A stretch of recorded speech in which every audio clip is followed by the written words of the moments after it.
is made of soaring limestone walls, hanging giant ice cliffs, and a peak that scrapes the sky at 29,035 feet.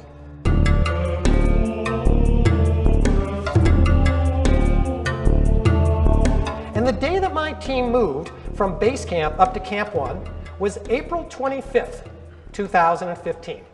And that's the day a 7.8 magnitude earthquake slammed into Everest, Nepal, and all the neighboring countries. It was a huge avalanche and a huge powder blast. Just harrowing. And joining me now on the phone from Everest is mountain climber Jim Davidson, who's stranded on Mount Everest at this point. 4 Americans are among the 18 people who died in that disaster. And when that earthquake slammed into us at Camp 1, the whole trip changed. And we had a real teamwork and leadership challenge on our hands. Hi, I'm Jim Davidson. These rescue and survival situations act as an intense crucible for examining what makes a resilient leader and how teams can be more resilient. By sharing these powerful videos, photos, and stories, I bring these compelling experiences right into your meeting room. Let's take a short look at a video here, 5 minutes after the quake, and see what was going on through my mind when I realized I had survived and I had to think about what to do next. We're going to have to do a count off, make sure everybody's counted for. Holy schmoly. It sounded like a rumbled off noopsay. But then I thought I heard another one over there, but it's hard to tell. The sound was bouncing around too. All right, I gotta get dressed. Stand by. So I want you to imagine you're there. You've seen the videos, you heard our voices. Imagine you're at Camp 1. And let's review the situation. I want to tell you a few facts here about what's going on, because in a minute I want you to think about what kind of a leader you would want if you were sitting in that tent right now. So at Camp 1, we've got about 32 climbers and Sherpas. We're at 19,000 feet. The air is less than half as thick as it is at sea level. Helicopters aren't flying because it's too cloudy and snowing, so we're not going to get out in a helicopter. We do have food and fuel for about 5 days. That's good. We can maybe stretch it a little bit longer. Let's pretend you are the team leader, just like your team leaders here today to represent your chapter. You're the team leader at Camp 1. What traits and characteristics do you want the team members to possess? These are real-world challenges, not made-up scenarios or board games. So as a result, the audience gets drawn in and they energetically debate how to be a resilient leader. And they discuss how to make teams more resilient. I think calm in the face of crisis is what you want on your team members. And the second one was decisive.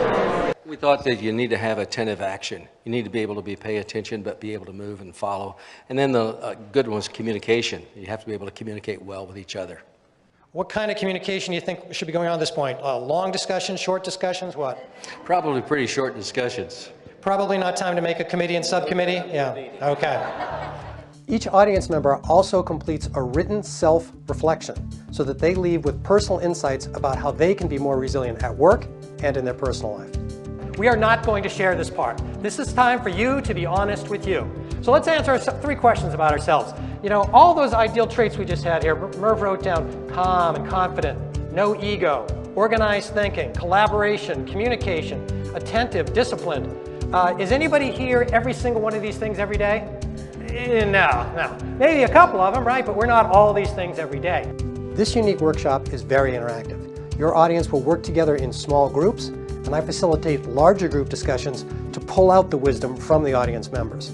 Ma'am, how about yourself? What did you hear? What did you hear that you liked? Confidence and inclusion. And they're open to input and feedback from others without delaying the process. You want somebody who's got some experience, because you don't want somebody to make the wrong decisions. It was having that caring too about the team and making sure we're all on board and working with each other and watching out for each other. Just to have courage and to be able to make a decision even though you're afraid yourself, and be the one that shows the courage and inspire the others. That's fantastic. Thank you. That's a great spot to wrap that up. So let me scroll it forward and show you the video here, and watch and listen to our team leader, Emily, the lady in the blue jacket. She does a number of things that we want to talk about briefly when we're done.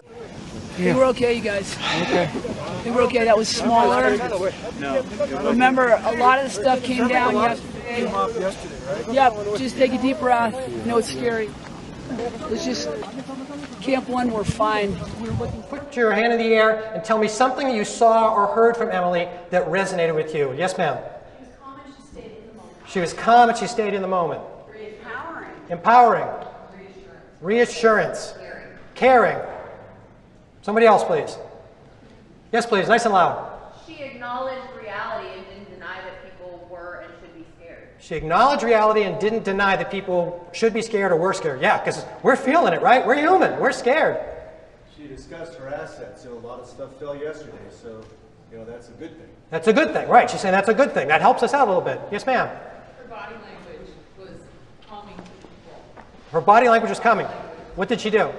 We're okay, we're fine, everybody's okay. Excellent. Good catch. Somebody else, please. In this workshop, by examining these intense experiences in the mountain, we can use them to distill out the best techniques for being a resilient leader and for building engaged teamwork. This is what I think a resilient leader can be doing during that moment of crisis or challenge. First of all, situational awareness. What's going on around us, right? We may not like it, we may not even want it, but it's here. Could be avalanches in our case, could be a budget shrink for you guys. Could be a committee member just dropped out. You may not like it, but let's face the reality of what's going on and let's find a solution with this big team of smart, motivated people we have. Also, making positive and realistic plans. As someone said, she's not denying that we should be afraid. We're all afraid. She's probably afraid too. So in spite of that, we're going to find a way to get through this. She pointed out the good things that was going on. It's reality. We're stuck and we're in danger, but we are going to find a way through this. And also, confidence. We heard it from the back of the room. It would be great if that person could be courageous and inspiring. I've been on a lot of rescues of other people. I've been in a lot of tough situations on the mountains. And I'm here to tell you that fear is absolutely contagious, but so is confidence.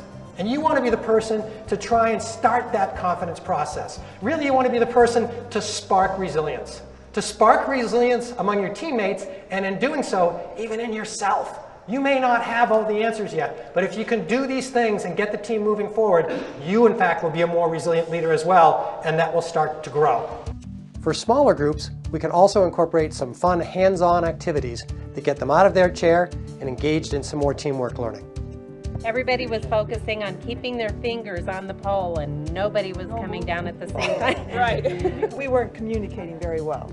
I've led this workshop for large organizations and smaller organizations, for the healthcare industry, government, fiscal services, and it works for all these groups because really this resilient leadership process is about taking a look at team dynamics and the innate natural leadership strengths that we all can nurture. And here's a video footage of me waiting my turn to escape out of Camp 1 for a helicopter ride 2,000 feet down over the ice falls.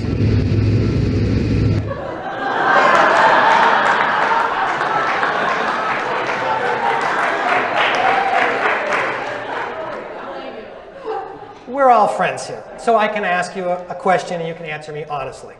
Do I look a little nervous there to you? Really what you're trying to do as the leader at this point is you're trying to amplify resilience. When you see somebody else have a good idea like, let's dig debris at the field hospital, put your shoulder behind that.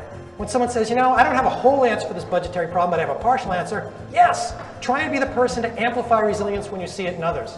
And here's Palgen with his family like this, and what he's doing is he's sparking and amplifying our resilience. He's smiling and putting energy into us. And I think that's the true leadership moment. When you look at a tough situation, you know other people are scared, there's uncertainty, but you decide you're going to step up, you're going to try and spark resilience in yourself, you're going to try and amplify it in others.